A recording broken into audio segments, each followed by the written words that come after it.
दोस्तों आज हम एक्सप्लेन करने वाले हैं 2025 की लेटेस्ट मूवी जिसका नाम है कराटे किड लेजेंड। हमारे हीरो जैकी चैन को देखते हैं, यानी कि मिस्टर हान को। वो यहाँ स्कूल के अंदर बहुत सारे बच्चों को कराटे सिखा रहा है।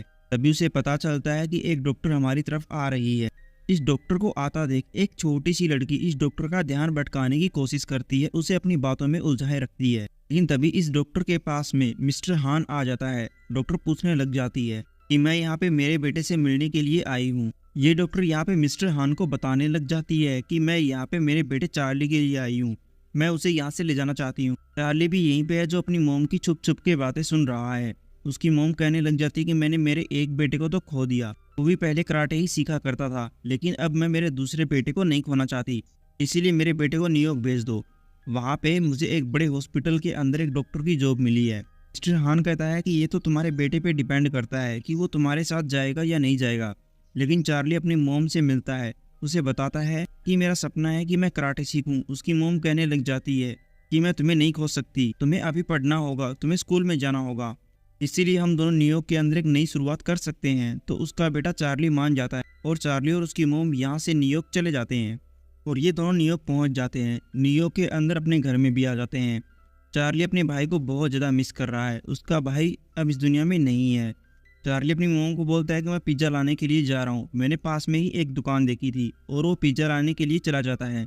न्यूयॉर्क की गलियों के अंदर घूमता हुआ वो एक पिज़्ज़ा शॉप तक पहुँच जाता है। चार्ली यहाँ पे एक स्पेशल पिज़्ज़ा की डिमांड करता है, लेकिन वैसा पिज़्ज़ा यहाँ पे कोई नहीं बनाता क्योंकि ये न्यूयॉर्क है, चाइना नहीं।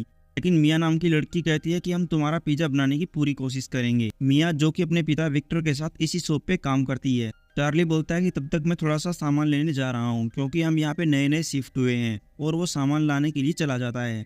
न्यूयॉर्क के अंदर चार्ली और उसकी मोम का पहला दिन है। उसकी मोम को हॉस्पिटल के अंदर एक नई जॉब मिली है और उसके बेटे का भी इसी स्कूल के अंदर पहला दिन है, इसीलिए ये दोनों अपने अपने काम पे चले जाते हैं। चार्ली जब स्कूल में पहुंचता है तब यहाँ पे एक टीचर कहने लग जाती है कि सबसे पहले तुम्हें एंट्रेंस एग्जाम देना होगा। इसीलिए चार्ली यहाँ पे एंट्रेंस एग्जाम देता है और उसमें पास हो जाता है। जब वो घर जा रहा था तब रास्ते के अंदर वो मिया को देखता है और वो यहाँ पे मिया की मदद भी करता है। मिया अपनी शॉप पे सामान को उतार रही थी। मिया यहाँ पे मजाक मजाक में कहने लग जाती है कि तुम तो दोस्त बनने का कोई मौका ही नहीं छोड़ रहे, शायद तुम मेरे करीब आना चाहते हो। चार्ली हंसी मजाक में कहने लग जाता है फिलहाल तो मैं यही काम कर रहा हूँ। वो कहती है कि मुझे थोड़ा सा काम है, क्या तुम मेरी उस काम में मदद करोगे। चार्ली भी बिल्कुल फ्री था, इसीलिए वो मिया के साथ यहाँ से चला जाता है। ये लोग थोड़ा सा सामान लेते हैं। चार्ली रास्ते के अंदर एक जगह को देखता है जहाँ पे कराटे सिखाए जाते हैं। वो उससे पूछती है कि क्या तुम्हें कराटे आते हैं। तो चार्ली कहने लग जाता है कि जब मैं बीजिंग के अंदर था तब वहाँ पे मैं कराटे सीखा करता था, लेकिन यहाँ पे मुझे कराटे नहीं आते। वो ये भी कहती है कि अगर तुम्हें कराटे सीखने हो तो तुम इस जगह पे मत सीखना, ये जगह बहुत ही बेकार है। तभी मिया के पास में इस जगह का मालिक आ जाता है। वो मिया को भला बुरा बोलता है क्योंकि मिया के पिता ने इस आदमी से पैसे लिए थे। तब मिया इस आदमी को इग्नोर करके चली जाती है और वो यहाँ पे बोलने लग जाती है कि ये आदमी हमेशा मेरे पिता को तंग करता रहता है, मेरे पिता ने इस आदमी से मजबूरी में पैसे लिए थे। ये आदमी अंदर चला जाता है। अंदर एक कॉर्नर नाम का आदमी था, उसे कह देता है कि जो तुम्हारी गर्लफ्रेंड मिया है वो तो किसी छुटकू के साथ में घूम रही है, शायद उसने अपना नया बॉयफ्रेंड बना लिया है। इस बात से इस कॉर्नर को बहुत ही ज्यादा गुस्सा आता है। मिया और चार्ली भी सामान लाने के लिए गए हुए थे। उससे पूछती है कि तुम मेरी इतनी मदद क्यों कर रहे हो, बदले में तुम्हें क्या चाहिए। तो वो कहने लग जाता है कि मुझे बदले में कुछ नहीं चाहिए, बस तुम मुझे न्यूयॉर्क घुमा देना। वो कहती है कि ठीक है, कल सुबह मैं तुम्हें न्यूयॉर्क घुमाऊंगी। और इस तरह से उसका पहला दिन बीत जाता है। वो यहाँ से अपने घर पे पहुंच जाता है जहाँ पे उसकी मोम उससे पूछती है कि आज तुम्हारा पहला दिन कैसा था। चार्ली बताता है कि मेरा दिन बहुत अच्छा था, मेरी एक फ्रेंड भी बनी है जिसका मिया नाम है। चार्ली अगले दिन स्कूल में जाने की बजाय मिया के साथ बाइक पे यहाँ न्यूयॉर्क की गलियों को देखने लग जाता है। ये दोनों बाइक के ऊपर बहुत ही ज्यादा मजे कर रहे थे, लेकिन एक जगह पे आके इनकी बाइक खराब हो जाती है। इस वजह से ये लोग अपनी बाइक को मेट्रो में डालते हैं और यहाँ से घर की तरफ चले जाते हैं। तभी इसी मेट्रो के अंदर कॉर्नर नाम का वो लड़का भी आ जाता है। हालांकि चार्ली को नहीं पता कि ये कॉर्नर है कौन, मिया को पता है क्योंकि ये मिया का बॉयफ्रेंड रह चुका है। कॉर्नर कहने लग जाता है कि तुमने तो अपना नया बॉयफ्रेंड बना लिया, यानी मेरा पत्ता कट गया। मिया कहने लग जाती कि ऐसा कुछ भी नहीं है, बस तुम मुझे परेशान करना बंद करो और मुझे जाने दो, मेरे रास्ते से हट जाओ। लेकिन कॉर्नर सामने से नहीं हटता। वो मिया को परेशान करने लग जाता है, यहाँ तक कि वो चार्ली को भी भला बुरा बोलते हैं। मिया के बार बार कहने पे वो हट जाता है, लेकिन जाते जाते वो चार्ली को एक आंख पे मुक्का मार देते हैं जिससे चार्ली की आंख सूज जाती है। इसीलिए मिया चार्ली को लेकर जल्दी अपनी शॉप पे पहुंचती है जहाँ पे उसका पिता विक्टर था, जो चार्ली की आंख का इलाज करता है। विक्टर बोलने लग जाता है कि मुझे भी बहुत ज्यादा शौक था कि मैं कराटे सीखूं, लेकिन मैं ये काम कभी नहीं कर पाया। मिया भी यहाँ पे चार्ली से बातें करती है। चार्ली पूछता है कि वो लोग थे कौन। वो कहती है कि उस लड़की का कॉर्नर नाम है, वो बेकार लड़का है और वो यहाँ का कराटे चैंपियन भी है। इसी बात का उसे घमंड रहता है। चार्ली जब घर पे आता है तो ये बात उसकी मोम को पता चल जाती है कि चार्ली की किसी के साथ में फाइट हुई है। इसीलिए वो उससे कहती है कि मैंने तुम्हें मना किया था कि तुम कभी फाइट नहीं करोगे। चार्ली कहता है कि आगे से ये काम नहीं होगा और उसकी मोम सुबह एक लड़के के पास में लेके आती है जिसका एलन नाम है और कहती है कि ये तुम्हारा ट्यूशन का काम करेगा और कहती है कि तुम आगे से इसी के साथ में पढ़ोगे क्योंकि एलन को मैथमेटिक्स बहुत ज़्यादा आता है और ये तुम्हारी उस काम में हेल्प करेगा। चार्ली रात को सोते टाइम अपने भाई को याद करने लग जाता है। वो अपने भाई के साथ में प्रैक्टिस किया करता था। उसके भाई को भी कुंग फू अच्छे से आती थी, लेकिन अब उसका भाई इस दुनिया में नहीं है। अगले दिन वो स्कूल के अंदर चला जाता है जहाँ पे कॉर्नर उसे मिल जाता है।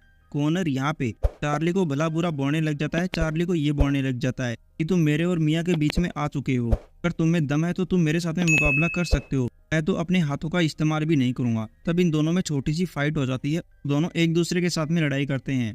कॉर्नर तो अपने हाथ भी नहीं खोलता, वो बस पैरों की मदद से ही लड़ाई करता है और चार्ली को दूर फेंक के मार देता है।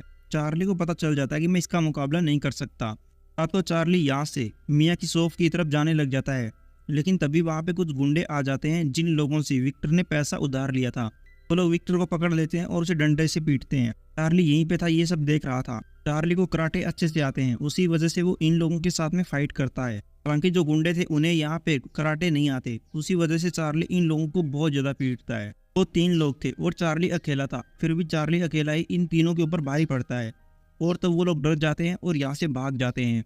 विक्टर ये सब देख के हैरान है कि चार्ली को अच्छे से कराटे आती है, इसीलिए वो चार्ली को अपनी दुकान के अंदर लेके आता है। अब चार्ली यहाँ पे कहने लग जाता है कि मेरे ऊपर बहुत ज़्यादा कर्जा है और तुम्हें ये कराटे अच्छे से आते हैं, इसीलिए मैं चाहता हूँ कि तुम ये कराटे मुझे सिखा दो। शहर के अंदर एक बहुत बड़ी फाइट होने वाली है और मैं उस फाइट के अंदर हिस्सा लूँगा। मुझे $50,000 मिलेंगे अगर मैं जीत जाता हूँ, तो मैं मेरा सारा कर्ज उतार दूंगा। लेकिन चार्ली इसके लिए मना कर देता है। वो कहता है कि अब तुम्हारी उम्र हो चुकी है और तुम सही से प्रैक्टिस नहीं कर पाओगे। लेकिन विक्टर जिद करने लग जाता है। वो कहता है कि तुम मुझे बस सिखा दो, बाकी का काम मेरा है। मैं इस तरह से यहाँ पे घुट घुट के नहीं जीना चाहता, वो लोग आए दिन मुझे परेशान करेंगे। लेकिन चार्ली फिर भी मना कर देता है और अपने घर पे आ जाता है। वो यहाँ से मिस्टर हान को कॉल करता है जो कि बीजिंग के अंदर है। उसे कहता है कि मैं कभी जिंदगी में फाइट नहीं करूंगा, लेकिन यहाँ पे एक मेरा दोस्त है, चाहता है कि मैं उसे कुंग फू सिखा दूं, क्या ये काम सही है? तो मिस्टर हान कहता है कि हाँ बिल्कुल, तुम उसे कुंग फू सिखा सकते हो क्योंकि तुम में इतनी तो काबिलियत है ही। इसीलिए चार्ली यहाँ से विक्टर के पास में चला जाता है और विक्टर को कहता है कि ठीक है, मैं तुम्हें कुंग फू सिखा दूंगा, तुम्हारी प्रैक्टिस आज से ही शुरू होती है। तब चार्ली विक्टर को कुंग फू सिखाना शुरू कर देता है। शुरू में ही वो विक्टर को बहुत हार्ड चैलेंज देता है और बहुत ही हार्ड उसकी प्रैक्टिस करवाता है। विक्टर को शुरू में बहुत दर्द होता है, लेकिन उसे किसी तरह करके वो बैटल जीतनी है, इसीलिए वो हर रोज प्रैक्टिस करता है और चार्ली उसे हर एक दाव पेच सिखाने लग जाता है और धीरे धीरे करके विक्टर इस कराटे के अंदर बहुत ही ज्यादा परफेक्ट हो जाता है।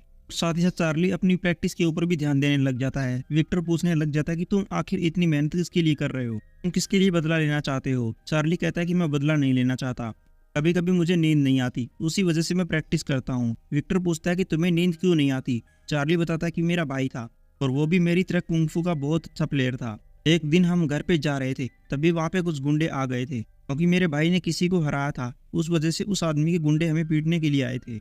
उन लोगों ने चाकू निकाल लिया था, मैं तो वहीं पे सुन्न हो गया था और वो लोग मेरे भाई को मार के चले गए। मैं वहीं पे खड़ा रहा। मैंने इस चीज़ के लिए खुद को आज तक माफ नहीं किया क्योंकि मेरे भाई की मृत्यु मेरी वजह से हुई थी।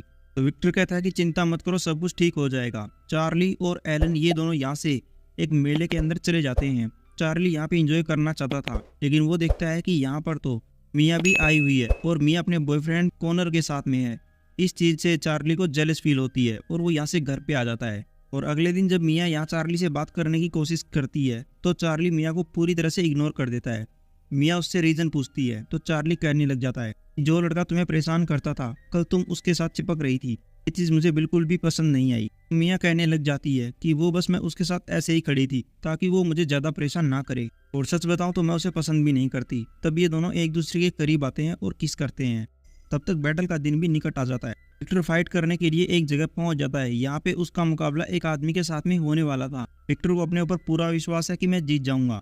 जब यहाँ पे फाइट शुरू होती है तब विक्टर को वो आदमी बहुत पीटता है। विक्टर खुद को डिफेंड करने की पूरी कोशिश कर रहा था, फिर वो आदमी विक्टर को लात मार देता है जिससे विक्टर की गर्दन टूट जाती है। विक्टर को जल्दी से हॉस्पिटल ले जाया जाता है। चार्ली ये सब देख के सुन्न हो जाता है, जिस तरह से वो अपने भाई की मृत्यु को देख के सुन्न हो गया था। विक्टर को उसी हॉस्पिटल में लाया गया है जहाँ पे चार्ली की मॉम डॉक्टर है। चार्ली की मॉम चार्ली से पूछने लग जाती है कि तुम उस आदमी को कैसे जानते हो। चार्ली कहता है कि वो मेरा दोस्त है, बस तुम उसे किसी तरह बचा लो। तो उसकी मॉम कहती है कि मैं अपनी तरफ से पूरी कोशिश करूंगी। तब चार्ली उदास होकर अपने घर पे आ जाता है। उसे ऐसा लगने लगता है कि जैसे मेरे घर के अंदर कोई पहले से ही घुस गया है।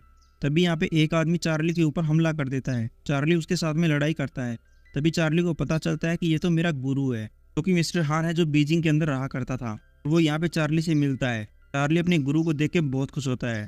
साथ ही साथ मिस्टर हान चार्ली की मोम से भी मिलता है। चार्ली अगले दिन मिस्टर हान को लेके विक्टर के पास में चला जाता है और चार्ली विक्टर से माफ़ी भी मांगता है कि मेरी वजह से तुम्हारी बहुत पिटाई हुई, यानी कि मैंने तुम्हें सही से नहीं सिखाया और अब तो तुम फाइट भी नहीं कर पाओगे। लेकिन मिस्टर हान कहने लग जाता है कि ये फाइट नहीं करेगा, लेकिन इसके बदले फाइट तुम करोगे, यानी चार्ली करेगा, और मैं तुम्हें इस फाइट के काबिल बना दूंगा। चार्ली कहता है कि मुझे तो इतना सब कुछ आता भी नहीं। मिस्टर हान कहता है कि तुम इसके लिए परफेक्ट हो, बस तुम एक जगह प्रैक्टिस करने की जगह ढूंढ लो। और मिस्टर हान यहाँ से वापस बीजिंग चला जाता है। वो डैनियल से मिलता है जो हमने मूवी की शुरुआत में देखा था। डैनियल को कहने लग जाता है कि एक बहुत बड़ी फाइट होने वाली है और मैं चाहता हूँ कि तुम चार्ली को प्रैक्टिस करवाओ, क्योंकि तुम्हारे बिना वो अधूरा रह जाएगा। लेकिन डैनियल कहता है कि मैं न्यूयॉर्क नहीं जाने वाला। मिस्टर हान कहता है कि तुम्हें न्यूयॉर्क आना ही पड़ेगा, और वो इतना बोल के चला जाता है। तब तक चार्ली को भी एलन मिल जाता है। एलन कहता है कि प्रैक्टिस के लिए हमारे घर की छत काम आ सकती है। यहाँ पर मैंने बहुत सारे पौधे लगाए थे, लेकिन यहाँ पे खुली जगह है। ये जगह चार्ली को भी पसंद आती है। तो मिस्टर हान भी यहाँ न्यूयॉर्क में आ जाता है और वो चार्ली की प्रैक्टिस यहीं पे करवाने लग जाता है। और इसी दौरान यहाँ पे डैनियल भी आ जाता है। मिस्टर हान कहने लग जाता है कि मुझे पता था कि तुम जरूर आओगे। अब यहाँ पर चार्ली को सिखाने के लिए दो गुरु आ चुके थे और फाइट के लिए केवल 7 ही दिन बचे हुए थे, इसीलिए ये लोग अपने प्रैक्टिस को जोरों शोरों से शुरू कर देते हैं। अब चार्ली की मियाँ से बहुत ही कम बातें होती हैं, क्योंकि चार्ली मियाँ के साथ में हॉस्पिटल में नहीं गया था जब उसके पिता की गर्दन टूट गई थी, इसलिए मियाँ उससे नाराज है। मियाँ के पास में पिज्जा का ऑर्डर आता है और मियाँ पिज्जा डिलीवर करने के लिए एक जगह चली जाती है, और जहाँ पे वो पिज्जा डिलीवर करने के लिए आती है वहाँ पे चार्ली है। वो कहने लग जाते हैं कि तुम यहाँ पे क्या कर रहे हो। चार्ली कहता है कि मैं यहीं रहता हूँ और मैं यहाँ पे रह के प्रैक्टिस करता हूँ, और वो मियाँ से माफ़ी मांगता है कि मैं तुम्हारे बुरे टाइम में तुम्हारे साथ नहीं था। मियाँ उसे माफ़ कर देती है। तभी दोनों फिर से एक हो जाते हैं। साथ ही मियाँ ये भी बोलती है कि तुम्हें हमारे लिए ये सब करने की ज़रूरत नहीं है, तुम्हें फाइट नहीं करनी चाहिए। लेकिन चार्ली कहने लग जाता है कि अब तुम मेरी ही फैमिली हो, इसीलिए मैं तुम्हारे और तुम्हारी फैमिली के लिए ये सब जरूर करूँगा। वो दिन भी आ जाता है जब फाइट होनी थी। बहुत सारे मुकाबले होने वाले थे, बहुत सारे लोग इस चीज़ में पार्टिसिपेट करते हैं। जो लोग भी जीतेगा वो फाइनल तक पहुंच जाएगा, इसीलिए चार्ली के बहुत सारे मुकाबले होते हैं। चार्ली उन सभी मुकाबलों को जीतता जाता है। दूसरी तरफ कॉनर के भी मुकाबले होते हैं, वो भी हर एक मुकाबले को जीत लेता है और जीतकर फाइनल में पहुंच जाता है। चार्ली भी अपने सारे मुकाबले जीत जाता है और फाइनल में आ जाता है। अब फाइनल मुकाबला चार्ली और कॉनर इन दोनों के बीच में ही होगा, और इनमें से जो भी पहले 8 पॉइंट प्राप्त कर लेगा वो विनर हो जाएगा। अब फाइनल के लिए चार्ली को बहुत अच्छे से तैयार किया जाता है। उसको तैयार करने के लिए यहाँ पे दो गुरु लगे हुए थे, जिनमें एक डैनियल है और एक मिस्टर हान है। चार्ली बोलने लग जाता है कि मेरे भाई ने मुझे एक मूव सिखाई थी इन कॉलेज टाइम में, जब मैंने उस दाव को यूज किया तब कॉनर ने मुझे उस दाव से पटक दिया था, इसीलिए मैं उस दाव का इस्तेमाल नहीं करूंगा। तो डैनियल कहने लग जाता है कि तुमने बिल्कुल ठीक चाल चली थी, जो दाव तुमने चला था उसकी मदद से हम कॉनर को हरा सकते हैं, बस तुम्हें किसी तरह करके कॉनर को चकमा देना होगा, क्योंकि कॉनर को पता है कि तुम वो दाव चल के उसके मुंह पे लात मारोगे, लेकिन तुम्हें उसके मुंह पे लात नहीं मारनी, तुम्हें उसके पैरों पे लात मारनी है, जिससे वो गिर जाएगा। इस तरह से तुम इस मुकाबले को जीत लोगे। तो चार्ली अब इसी तरह की प्रैक्टिस करता है, ऊंची जंप लगाता है और घूमकर नीचे की तरफ पैरों पर चोट मारने की कोशिश करता है। इस काम में उसे काफी बार चोट भी लगती है, लेकिन धीरे धीरे करके वो इस काम में परफेक्ट हो जाता है। चार्ली की मॉम भी चार्ली से मिलती है और चार्ली को बोलने लग जाती है कि मैं तुम्हें मना नहीं करूंगी, बस तुम मुकाबले को जीत लेना। और अब चार्ली का मुकाबला शुरू हो जाता है। ये मुकाबला न्यूयॉर्क के अंदर एक बहुत ऊंची बिल्डिंग पे होने वाला था। बहुत सारे लोग इस मुकाबले को देखने के लिए आए हुए थे। इन दोनों के बीच में मुकाबला शुरू हो जाता है। कॉनर की मूव बहुत तेज है, बिजली की तरह चार्ली के ऊपर वार कर रहा था, और शुरू में ही वो 4 पॉइंट जीत लेता है, और जो भी 8 पॉइंट सबसे पहले कर लेगा वो जीत जाएगा। इसीलिए चार्ली भी अब अपना दमखम दिखाता है। अब इन दोनों के बीच में ये फाइट बहुत देर तक चलती रहती है। आखिर तक पहुंचते पहुंचते कॉनर के 7 पॉइंट हो जाते हैं और चार्ली के 6 पॉइंट थे। इसीलिए चार्ली को पता चल जाता है कि मैं ये लड़ाई हारने वाला हूँ। तब मिस्टर हान और डैनियल कहते हैं दाव चलने का समय आ चुका है। इसीलिए चार्ली जब यहाँ पे फाइट करता है तब वो अपने उसी दाव को चलता है, यानी वो ऊंची जंप लगाकर घूमता है। कॉनर को लग रहा था कि ये मेरे मुंह पे लात मारेगा, लेकिन चार्ली ने अब की बार दाव पलट दिया और वो कॉनर को चकमा देके उसके पैरों पे लात मारता है, जिससे कॉनर दूर जाके गिर जाता है। इस तरह से उसे 2 पॉइंट मिल जाते हैं और वो ये मुकाबला जीत जाता है। सभी लोग बहुत खुश होते हैं। इस तरह से उसने $50,000 का इनाम भी जीत लिया। लेकिन कॉनर पीछे से आके चार्ली के ऊपर हमला करने ही वाला था। चार्ली बहुत तेज है, कॉनर को नीचे गिरा के उसे मुक्का मारने ही वाला था। कॉनर बहुत ही ज्यादा डर जाता है, लेकिन चार्ली उसे कोई नुकसान नहीं पहुंचाता। इस तरह से इस साल का विजेता चार्ली हो जाता है। और उसने इन पैसों की मदद से विक्टर के ऊपर जितना भी कर्जा था उस सारे कर्जे को उतार दिया और चार्ली खुद यहाँ विक्टर की इस शॉप पे काम करने लग जाता है। साथ ही मिया और चार्ली एक दूसरे से बहुत ही ज्यादा खुश हैं। और इसी के साथ में हमारी ये मूवी यहीं पे पूरी हो जाती है।